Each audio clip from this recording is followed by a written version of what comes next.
Tezkor xushxabar! Bog'chaga borayotgan bolalar uchun ular 3 yoshga to'lgunga qadar har oy 618 ming so'm miqdorida moddiy yordam beriladi. Hukumatning 2025-yil 31-iyuldagi qaroriga ko'ra davlat tomonidan kambag'al oilalarga maxsus moddiy yordam puli to'lab beriladi.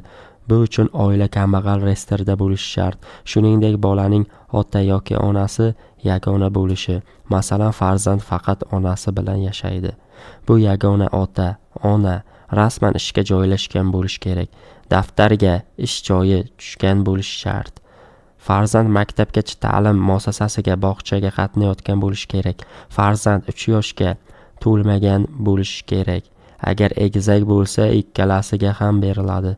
Agar shu talablar to'liq bajarilgan bo'lsa, davlat tomonidan har oy 618 ming so'm moddiy yordam to'lab beriladi. Moddiy yordamni olish tartibi mygov.uz portali orqali elektron ariza berilishi mumkin yoki inson markaziga shaxsan borib ariza topshirish mumkin.